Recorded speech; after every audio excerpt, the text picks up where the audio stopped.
So here we go. How would you feel if I informed you that Italian exploitation kingpin Ruggero Deodato was still alive as of 2021? Who the hell cares? Would be the standard response.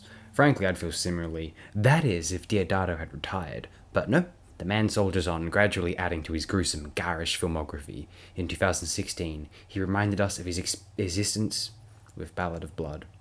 Well, not really. As of March 28, 2021, this film does not have a Wikipedia article, for instance. But then neither do any after 1988's Phantom of Death. But wait, you might ask, why should anyone care about Ruggero Deodato? Well, for no fantastic reason, but myself, I've been fascinated by his supposed pathos and his bizarre motivations as a film director. 1977's Jungle Holocaust truly spearheaded the much beloved and acclaimed cannibal boom of the late 70s and early 80s. I cannot help but follow anything he commits himself to. More famous for 1980's Cannibal Holocaust and then 1981's House on the Edge of the Park, in some respects a successor homage to Last House on the Left, Deodato's 1980s output mostly consisted of lesser-known genre affairs. The bizarre adventure affair Raiders of Atlantis, the grisly thriller Cut and Run, slasher fast Body Count, bodybuilder vehicle The Barbarians, among some others. Now, I am a fortunate human. Why? Well, I love that I have had the free time available to explore the prolific catalogues of Italian exploitation filmmakers. I'm pretty sure I had a job for some of that time too. That's cutting it fine. Deodato always stood out for me amongst these illustrious auteurs. Umberto Lenzi might mimic the genre trends with his own individual spin, and Joe D'Amato reminds one of a brazen pornographer. Meanwhile, Antonio Margheriti actually seemed to try and craft quality films, perhaps wanting to be seen as a Fulci, let's say. Whereas, on the other hand, Deodato's films in turn seem to express a fascination, or at least paint a portrait of some peculiar pathos. Not necessarily Deodato's pathos, but something based deeply within all of us, perhaps unfortunately. This has been commented on, of course, insofar as Cannibal Holocaust is treated with a perverse reverence due to alleged socio-cultural commentary, but that film's praise, earned or no, seems tired, insincere, and, well, kind of hypocritical, or at least inconsistent. After all, Lenzi's Cannibal Affairs, Eaten Alive and Cannibal Ferox in this case, also offered socio-cultural commentary whether one likes them or not. Hell, so did 1985's White Slave, and that was 1985's White Slave for goodness sake. Love it or hate it, Cannibal Holocaust these days tends to reek of a bandwagon holding too many boring bums. See, when Salò is considered another Pasolini classic, it seems consistent with the belief that an auteur like Pasolini must have had an interesting reason for simulating snuff. Cannibal Holocaust's unique appraisal amongst the cannibal boom or amongst Deodato's oeuvre just seems, well, fake.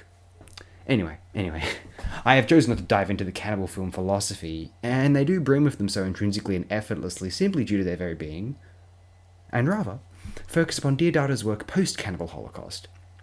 House at the Edge of the Park, as I said, feels an attempt to hold open the cultural gate pried by Last House on the Left, Raiders of Atlantis, a post-Indiana Jones sneer, Cut and Run, a possible stab at American foreign policy, Body Count, a charmingly cynical slasher, and The Barbarian seems to have a laugh at the resurgent popularity of vulgar machismo during the 1980s. I mean, I might be reading too much into Deodato's outright intent. I understand the author is dead and that all that we can do is point out their prejudices and cultural shortcomings in order to ensure the lack of our own. I'm joking, but if you are one of these people, do everyone a favour and go away. I keep getting distracted. Let's talk about Ballad of Blood. Ah, well. Well, let's try to talk about Ballad of Blood. I'm not going to do you the disservice of describing this film's plot. Usually. Trio of drug-dealing, murdering rapists just kind of hang out. There's Halloween parties, a kind of mystery and revenge plots, but I do not care. I just don't. Fuck it. I enjoy looking at this film. Deodato really pushes the picture to be visually interesting. It's a damn disturbing film at times. The callousness of its cast, though poorly performed even by Italian horror standards, and I've sat hours in that corner, cannot help but repulse. It does harken back to the wickedness and casual psychosis of that loose Last House on the Left night school. I like me some gore, I enjoy morbidity at times, I like simulations of serial violence, but this film can often feel as though it's trying a bit too hard. Deodato knows this film is trash and attempts to give the only people that would ever watch this film what they might want. I somewhat appreciate that, somewhat. A thought occurred to me when comparing this film to both older exploitation films and contemporary films which explore nasty, formerly taboo cinema content such as violent sex or sexual violence. Much 21st century, and certainly 2010s, exploitation, pseudo-exploitation, and shocking content, again, violence, sex, or sexual violence, feels an attempt to shock, to fit in with a trend, to seem a certain person. Yes, to be edgy rather than exploitative. Let's not pretend this isn't the case.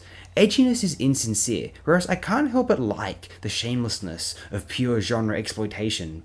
There's too much, oh, what are you gonna do about it? And not enough, yeah, we know what you want, you sick weirdos. I'm a bizarre bastard, I suppose. Ballad and Blood mainly consists of evil people speaking callously about their past or future crimes in between scenes of horrific violence. I truly don't have that much to say about it.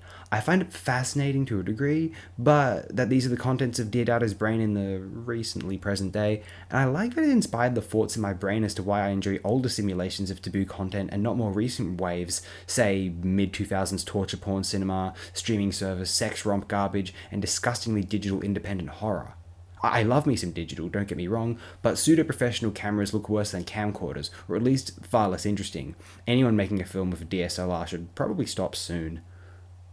Oh, I cannot bring myself to be too critical of this particular fellow, but let me just say that this is not one of Claudio Simonetti's most memorable soundtracks, and I'll leave it at that.